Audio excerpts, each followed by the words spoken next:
নাবালিকা মেয়ে অপহরণের সঙ্গে যুক্ত এক আসামিকে জালে তুলল পুলিশ। গত 21শে জুন উদয়পুর মাতাবাড়ি থেকে 15 বছরের এক নাবালিকা কন্যাকে জোর করে মাতাবাড়ি এলাকার এক বখাটে যুবক জয়ন্ত দেবনাথ তুলে নিয়ে যায় বলে অভিযোগ।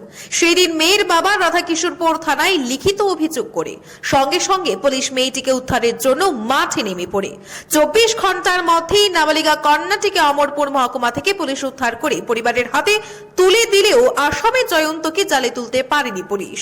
মামলার নম্বর ছিল 44/2023 এবং আইপিসি 366A ধারায় মামলা দায়ের করা হলেও পুলিশ জয়ন্তকে জালে তুলতে 5 মাস ধরে বহু খোঁজাখুঁজি করে ধরে আনতে পারছিল না। অবশেষে শনিবার পুলিশের কাছে গোপন খবর আসে নাবালিকা অপহরণ কাণ্ডের মূল নায়ক জয়ন্ত দেবনাথ সাউথ মাতাবাড়ি নিজ বাড়িতে অবস্থান করছে। খবর পেয়ে পুলিশ ঘটনাস্থলে ছুটে গিয়ে জয়ন্ত দেবনাথকে থানায় তুলে নিয়ে আসে। শনিবারই আদালতে সোপর্দ করা হয় তাকে। কেস হয়েছিল ও এপি 21/6 কেস হয়েছিল। কেস হওয়ার একদিন পর আমরা একদিনের মধ্যে আমরা রিকভারি করেছি 24 আওয়ার্সের মধ্যে।